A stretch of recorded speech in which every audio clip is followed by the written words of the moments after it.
అందరికీ నమస్తే అండి. రోజా గారి ప్రెస్ మీట్ అయితే మనం చూడడం జరిగింది.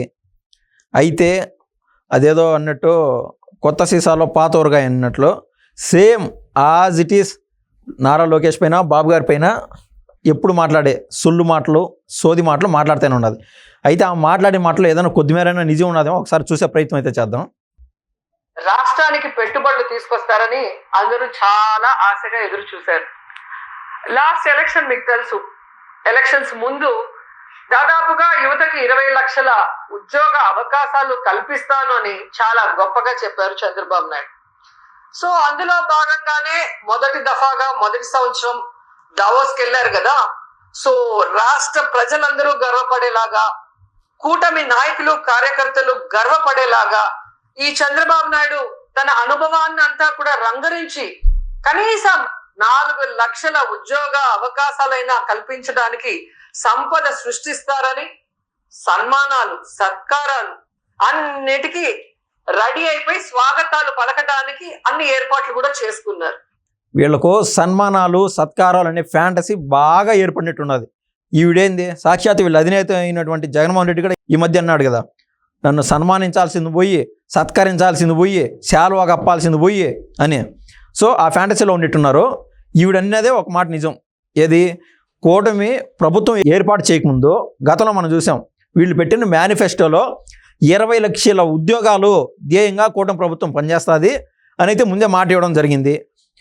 అది ఆశ్చర్యంగా ఉంటుంది, వింతగా ఉంటుంది. 20 లక్షల ఉద్యోగాలు ఏందిరా నాయనా అని వీళ్ళు చెప్పినట్టు. లేదా గతంలో రాజశేఖర రెడ్డి టైం నుంచి కూడా బాబు గారిని అంత చీప్గా అంత నీచంగా ప్రజల దగ్గర పోర్ట్రేట్ చేద్దామని ప్రయత్నం చేస్తానంటారు. కానీ బాబు గారి మిషన్ ఏ రోజు ఫెయిల్ కాల.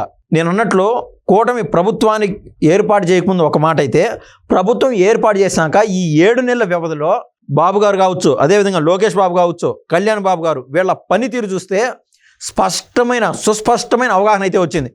మ్యాక్సిమం ఇంకా 2 సంవత్సరాల లోపు 20 లక్షల ఉద్యోగాలు అయితే ఖచ్చితంగా మన ఆంధ్ర రాష్ట్రానికి రానున్నాయి. అది ఏ విధంగానో మనం చూస్తూనే ఉన్నాం.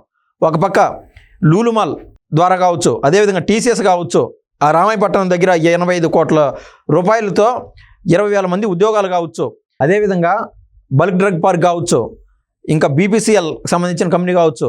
రీసెంట్గా మనం చూసినట్లయితే అక్కడికి పోయినారు కదా దావోస్కి, అక్కడి నుంచి ఏమైనా పెట్టుబడులు తీసుకొచ్చారా అంటున్నారు. నేను చెప్తున్న ఒక మాటేనండి, మైక్రోసాఫ్ట్ అధినేత బిల్ గేట్స్ టీడీపీ ఓడు అని కూడా అంటారు వీళ్ళు. ఒక మాట చెప్పాలంటే, నిన్న మొన్న ట్విట్టర్ వేదికగా రవికుమార్ అని ఆయన, ఎవరు ప్రపంచంలో కల్లా టాప్ మోస్ట్ కంపెనీస్లో ఒకటైనటువంటి కాగ్నిజెంట్ అధినేత ట్విట్టర్ వేదికగా రవికుమార్ ఉండి ఇంగ్లీష్లో ఏదో పెట్టినాడు మెసేజ్. ఏమని, నారా లోకేష్తో ఆ యొక్క మీటింగ్ చాలా సత్ఫలితాన్ని ఇచ్చింది, మేము చాలా ఎనర్జీగా యాంగ్జైటీగా వెయిట్ చేస్తున్నాము, ఎంత త్వరగా ఆంధ్ర రాష్ట్ర ప్రభుత్వంతో కొలాబరేట్ అయితే అంత మంచిది అని కాగ్నిజెంట్ అధినేత కూడా ట్వీట్ చేయడం జరిగింది. ఇవన్నీ విన్నాక కూడా ఈ శుద్ధపోస అయినటువంటి రోజా ఇటువంటి మాటలు విడ్డూరంగా మాట్లాడడం, సన్మానాలు సత్కారాలు అని మాట్లాడడం చాలా విచిత్రంగా ఉంటుంది. అంతెందుకు, ఇప్పుడు ఆవిడ రికార్డెడ్ వీడియో అంటే చేసింది, ఆవిడ ఏమన్నా నగిరిలో ఉన్నది. ఆ నగిరికి కన్నా వస్తే ఆవిడ కోడిగుడ్డు టమాటోలు తీసుకొని కొట్టేట్టుకున్నారు జనాలు. ఎందుకంటే నిన్న 3 ఏళ్ల చిన్న బాలిక పైన అత్యాచారం అయింది అక్షరాల నగిరి నియోజకవర్గంలో. అది మాట్లాడుకుంటా నారా లోకేష్ గారి పైన బాబు గారి పైన ఏమో స్థాయికి మించిన మాటలు మాట్లాడుతూ ఉన్నది. ఆ 3 ఏళ్ల బాలిక పైన అత్యాచారం జరిగితే దానిపై ఇప్పటి వరకు ఒక ప్రెస్ నోట్ లేదు, ఒక వీడియో లేదు. ఎందుకంటే ఆ అత్యాచారం చేసింది అక్షరాల వాళ్ళ స్వయం అనుచరుడు. దానిపైన మాట్లాడమని దమ్ముంటే అది లేదు. ఇంకా ఆవిడ ఏం మాట్లాడదాం ఒకసారి చూద్దాము. కానీ చంద్రబాబు నాయుడు లోకేష్ దావోస్కి వెళ్ళి ఎన్ని కోట్లు తీసుకొచ్చారు, ఎన్ని లక్షల కోట్లు తీసుకొచ్చారు, ఎంతమందికి ఉద్యోగ అవకాశాలు కల్పించే అవకాశం ఉంది అంటే గుండు సున్నా.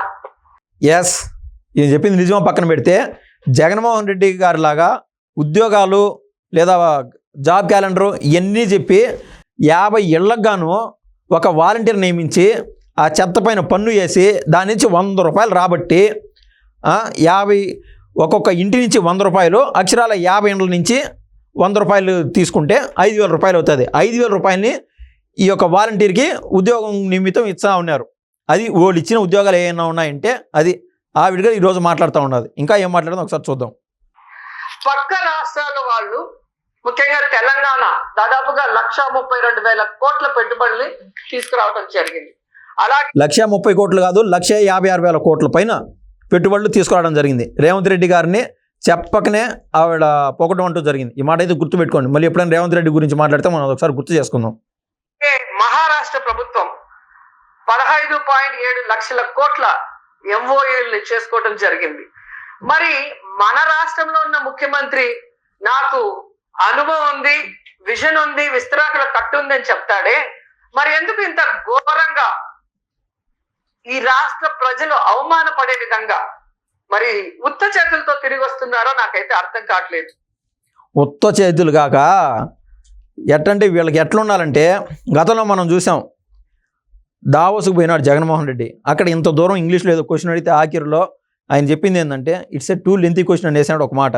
అదేవిధంగా కోడిగుడ్డు మంత్రి అయినటువంటి అమర్నాథ్ ఐటీ మినిస్టర్గా ఉండి ఆడికి పోయినాడు. పోయి ఏం చెప్పినాడు, అక్కడ చలిగా ఉండాలి, మేము మాట్లాడాలంటే వణుకొచ్చింది, ఆ టైంలో స్నానాలు చేయము, అవన్నీ మేము పడిన కష్టాలు మీకు తెలుసా అన్నారు. అదే నారా లోకేష్ గారిని చూస్తే చీకట్లో ఒక 4:30 ఆ టైంలో ట్రాఫిక్ జామ్ అయింటే రోడ్లపైన నడక కొనసాగిస్తా పోయినాడు ఆయన. ఏది పనిచేసే వాళ్ళకి పనిచేయని వాళ్ళకి తేడా ఒక్కసారి చూడండి.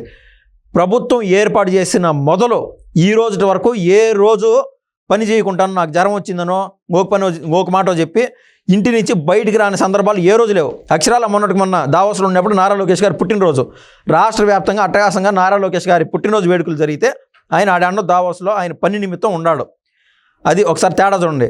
అక్కడ దావోస్లో ఎలాగో ఫెయిల్ అయినామని చెప్పి ఎలక్షన్కి 6-7 నెలల ముందు ఏమైంది, ఇక్కడ బిగ్ ఇన్వెస్టర్స్ని తీసుకొస్తున్నామని చెప్పి 14 లక్షల కోట్ల రూపాయలు పెట్టుబడులు తీసుకొచ్చామని అట్టహాసంగా పేపర్లో రాసుకున్నారు. ఆ రోజు మనం వీడియో క్లిప్స్లో చూసాం.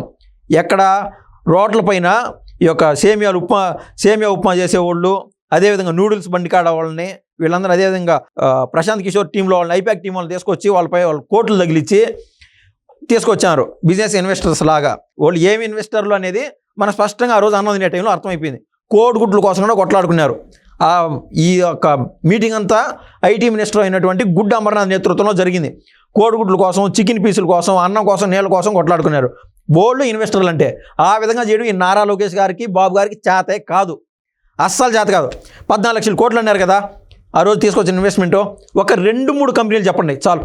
2-3 కంపెనీలు ఈ రోజే సొంతపోస మాట్లాడుతూ ఉంటే మీ దెబ్బకు భయపడిపోయి పారిపోయిన కంపెనీలు లిస్టులో ఒకసారి చదువుతా. ఒకసారి ఫ్రాంక్లిన్ టెంపుల్టన్ అనే కంపెనీ, ఇంటర్నేషనల్ కంపెనీ వస్తూ ఉంటే దాన్ని తరిమి కొట్టారు జగన్మోహన్ రెడ్డి హయాంలో 2019 నుంచి 2024 వరకు. అమర్ రాజా ఎప్పటి నుంచో దశాబ్దాల ముందుటి నుంచి వైఎస్ రాజశేఖర రెడ్డి గారి టీంలో పనిచేసినటువంటి గల్లా అరుణ గారు వాళ్ళ కంపెనీ అది. కానీ వీళ్ళ కర్మగాలి టీడీపీలో జాయిన్ అయినారు అప్పుడు 2014 ఎలక్షన్స్ ముందుటి నుంచి. అప్పటి నుంచి వీళ్ళ పైన పగబట్టేస్తున్నాడు జగన్మోహన్ రెడ్డి. ఆయన ఎంపీ హోదాలో ఉన్నటువంటి గల్లా జయదేవ్ని బట్టలిప్పి ఇష్టానుసారం పోలీసు వాళ్ళ దగ్గర RRR కేసులో ఏ విధంగా అయితే జరిగిందో ఈయన కూడా ఇష్టానుసారం కొట్టించారు. అమర్ రాజా ఆడి నుంచి కంపెనీ మేము ఇక్కడ చేయలేమరా స్వామి అని చెప్పి పారిపోయి తెలంగాణ పోయినారు. ఇగోతో పెట్టినారు, నిజంగా స్వచ్ఛమైన మనసుతో పెట్టారు నాకు తెలియదు. కానీ 10,000 కోట్ల రూపాయలు పెట్టుబడులు పెట్టారు అక్కడ కంపెనీ, మన ఆంధ్ర రాష్ట్రానికి చెందిన అమర్ రాజా కంపెనీ. అప్పుడు చెప్పింది ఏంది, అక్కడి నుంచి పొగ ఎక్కువ వస్తుంది, కాలుష్యం ఎక్కువ వస్తుంది అన్నారు. మళ్ళీ భారతీయ సిమెంట్స్లో ఏమన్నా సెంటు బయటకు వస్తుందా అని అడుగుతున్నా. అదేవిధంగా ఏషియన్ పేపర్ పల్స్ పరిశ్రమ అంట, HSBC, అదేవిధంగా సింగపూర్ నుంచి స్టార్టప్ కంపెనీలు రెడీ అవుతూ ఉన్నాయి, వాటిని కూడా ఎల్లగొట్టేశారు. రిలయన్స్ జియో చిత్తూరుకు వస్తూ ఉంటే దాన్ని ఎల్లగొట్టేశారు. హోలీటెక్, అదేవిధంగా Rajapalayam mills, mega seed park, Kia అనుబంధ సంస్థలు, అనంతపూర్లో కియా సంస్థ పెట్టారు. దానికి సంబంధించిన అనుబంధ సంస్థలు ఎక్కువ ఇక్కడికి వస్తూ ఉంటే వాళ్ళు కూడా భయపడి పారిపోయేట్టుగా చేశారు వీళ్ళు. అదేవిధంగా అదే అనంతపూర్కి జాకీ కంపెనీ వస్తూ ఉంటే అక్కడ ఉన్నటువంటి ఒక లోకల్ ఎమ్మెల్యే తోపుదూర్తి ప్రకాష్ రెడ్డి లాంటి వాళ్ళు హింసించి మాకు వాటా కావాలా లేదంటే మా కమిషన్ ఇండియా అని చెప్పి వాళ్ళని అక్కడి నుంచి తరివేశారు ఇంటర్నేషనల్ కంపెనీస్ని. అదేవిధంగా జువారి సిమెంట్స్, ఇంక మనం చూసినట్లయితే ఇట్లాంటి ఎల్లగొట్టే కంపెనీలు ఎన్నో. గతంలో 2014 నుంచి 2019 వరకు నారా చంద్రబాబు నాయుడు గారి నేతృత్వంలో కొన్ని కంపెనీలు ఏర్పడినాయి. అశోక్ లైలాండ్ ఇటువంటి కంపెనీలు. అశోక్ లైలాండ్ కంపెనీ ఇంకొక 3 నెలలు నుంటే దాదాపు 10,000 ఉద్యోగాలతో ఇక్కడ బిగిన్ అయిపోయిండేది.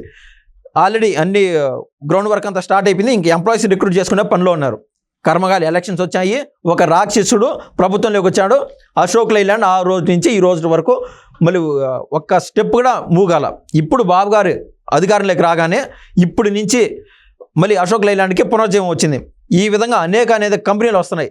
ఇటువంటి తరుణంలో ఒక ఏదైనా ఆడబిడ్డలకి ఏదన్నా జరిగితే ఏదో ముందుకొచ్చి మాట్లాడతాను అని పోర్ట్రేట్ చేసే రోజా ఆ 3 ఏళ్ల బాలిక పైన ఏదైతే అత్యాచారం జరిగిందో దమ్ముంటే దాని గురించి మాట్లాడాలి. అట్లా కాకుండా సొదపోస మాట్లాడితే ఆంధ్ర రాష్ట్ర ప్రజలు వినేట్టుగా లేరు. ఆల్రెడీ పార్టీ అంటూ ఖాళీ అయిపోయింది. వైసీపీ విజయసాయి రెడ్డి ఖాళీ చేశాడు. అయోధ్య రామరెడ్డి రాజ్యసభ ఎంపీకి రాజీనామా చేస్తున్నాడు. సాక్షి అధినేత కూడా అతి త్వరలో బీజేపీలో అయితే జాయిన్ అవుతున్నాడని నేనైతే అనుకుంటున్నా. ముందు ఆ సంగతి ఏదో చూడు, దానిపైన మాట్లాడు. ధన్యవాదాలు.